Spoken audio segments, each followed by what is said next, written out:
Lafayette have always known their city as an all-America city, and now the nation knows. Tonight we'll show you the presentation that helped Lafayette win the All-America City Award. Here's your host, Mike Piggott. Good evening from the All-America City. I'm Mike Piggott, and during the next 30 minutes, we'll show you what went into giving Lafayette that designation. The city has won many awards in the past, but the sense of community pride that this one generates, or seems to be generating, may be the strongest ever. It was just last week that a delegation from Lafayette bussed to Cleveland, Ohio to make their case. 30 finalists were in Cleveland showing off their communities, and during a Saturday night banquet, the 10 All-America cities were announced. Our next winner showed exceptional fortitude with the rehabilitation of rental housing units to increase the supply of safe and decent shelter. It worked with the county and United Way in a collaborative effort to help families become self-sufficient. And it undertook a long and difficult project to eliminate dangerous railroad crossings in the city's downtown. I present Lafayette, Indiana.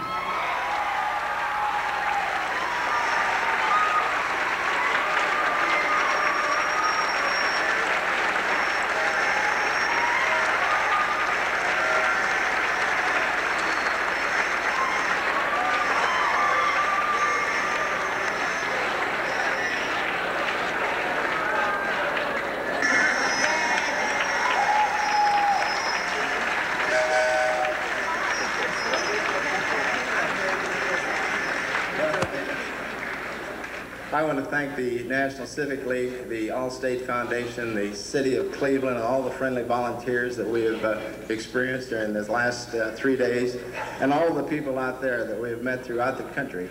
A fine group of people. I'm sure that if other communities could be here and look and see what we have done collectively together, they would be very proud and bring a little tear to your eye, too. On behalf of the All-American citizens of Lafayette, Indiana, I accept this All-American City Award. Thank you. Boy, he was smiling big then, and he's been smiling like this ever since I've seen him, since he came back. Mayor Jim, really congratulations to you. Thank you very much, Mike. That had to be a highlight of your life. It was indeed, and just watching that tape, it kind of sends a chill up your back a little bit, just watching the excitement and really the expression of community pride that came from that announcement. What does this award mean to you and to our community? Well, I think for the community, it's really a sense of pride and accomplishment. If you look at the many the projects, and the three that we included in our application, railroad relocation, neighborhood housing services, and family self-sufficiency, is really an expression of the community, how we identify a problem, find out what it is, and come to a solution. You know, you think of many other things that go on in the community, and we listed three where the participation of the citizens was very good, and you think of several others probably could have been included in that presentation, but that was a great 3 days. Well, I would suspect it was, and just from watching some of those reactions and watching some of that tape and seeing the reaction from all the people who went, it really seemed like you had a wonderful time, and it was a proud time for you. Everybody, we have a number of the people here who made that trip. You're all wearing the same uniform. Tell us a little bit about it. Well, this is the uniform of the day, and Katie McMillan came up with this, and believe me, we were noticed at Cleveland.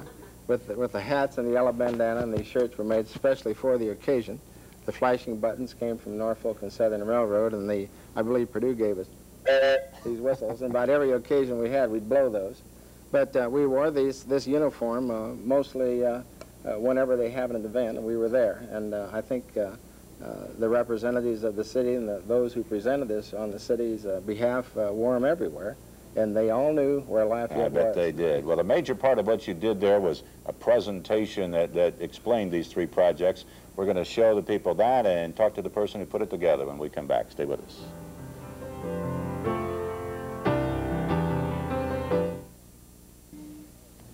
Less than 2 months ago, the city administration learned that Lafayette was a finalist for the All-American City Award. A veritable scramble was underway to develop the city's presentation to make at Cleveland during a meeting on June 23rd. Much has been said about that presentation, but really few of you have ever had a chance to see just how the city sold itself, featuring 3 very unique programs. Well, now you have the chance to see it. So here is radio announcer turned railroad conductor Don Pratt. Next stop is Lafayette, Indiana, a down-home Hoosier city with an appetite for success, a healthy craving that results from an honest desire to see the city thrive. We're proud of our tradition of being a transportation center, from Wabash River steamboats to canal boats and automobiles, but the railroads were what brought long-term prosperity to Lafayette. As a town, we've always been on the move, but something happened. Our transportation heritage was getting in the way of our future.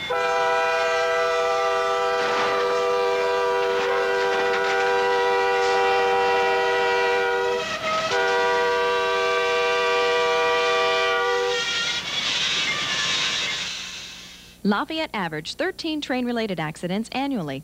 Two major railroads trisected Lafayette, creating traffic hazards at 42 grade crossings and depressing property value. One of these lines ran down the middle of a city street. More than 30 trains a day delayed 13,000 vehicles, including emergency equipment. In the late 60s, a Chamber of Commerce feasibility study brought civic leaders together with elected officials to solve our railroad and highway conflicts. Public comment was invited at every stage through the years. More than 900 public meetings have been held for community input. The community was given many options, including doing nothing. The overwhelming response was to move Lafayette's railroads. My name is Mary Stout. I'm one of the first ones to sell my property on Wabash Avenue to railroad relocation. I was happy to do so because I believe the railroad really needed to be relocated. I now live in the country where my daughter could have her horses, and I'm very happy with it. A consensus was reached to eliminate all crossings within the central city by moving two railroad lines into a corridor that paralleled the Wabash River. Lafayette needed the cooperation of the railroads, the city of West Lafayette, Tippecanoe County, various state agencies, and the federal government. Well, the community had a vision several years ago to relocate the railroads from downtown Lafayette. And of course, in order to get the support for a very complex project, it was important that the business and industry supported the project, but most importantly, in order to complete a project as complex as moving the depot and relocating the railroad, we've had tremendous support from the community through the years. Public support translates into political support. We've been most fortunate to spend or obligate to date $126 million. That's about 85% federal funds, 11% City of Lafayette funds, and 4% from the state of Indiana.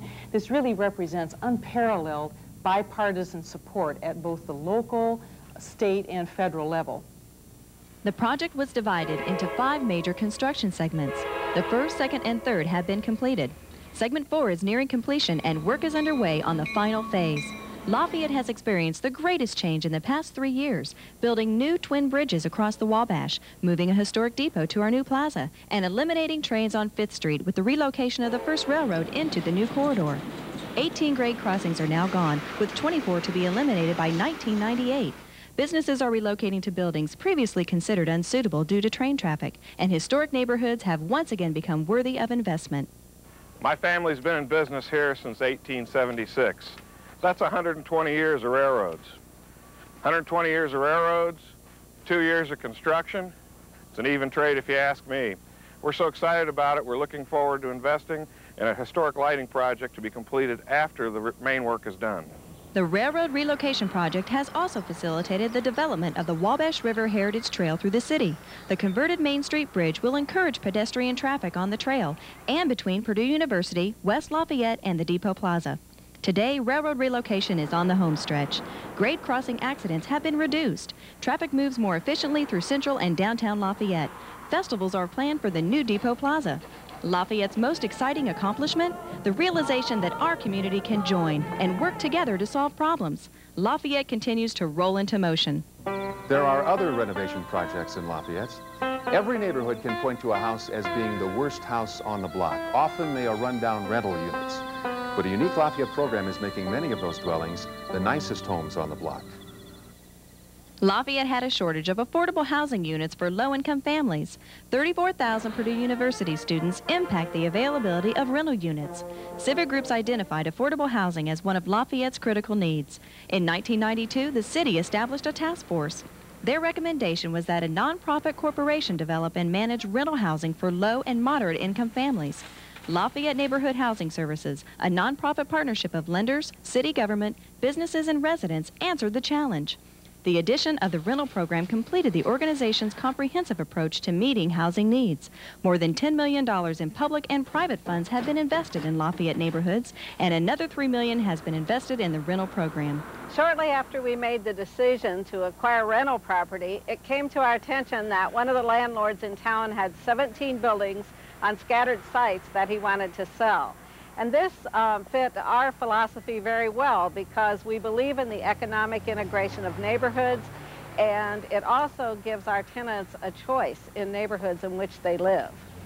Most of the buildings were in bad condition. Lafayette Neighborhood Housing Service hired local contractors to rehabilitate the buildings. The renovations complemented the neighborhood style. To ensure continued community involvement, Neighborhood Housing's 15-member board has 8 resident members. Along with architects, accountants, city development representatives, and lenders, the board determines the best ways to reinvest in Lafayette's neighborhoods. 3 years ago, when we moved to the Lincoln neighborhood, I saw lots of potential for both bad and good. I got involved with neighborhood housing because I saw it as a force of good in our neighborhood. Many neighborhood housing residents are working toward eventual home ownership while living in decent, affordable rental units. President Clinton's recent housing proposal was in part inspired by Lafayette's home ownership program. The Lafayette program continues to renovate homes, keeping Lafayette rolling into motion.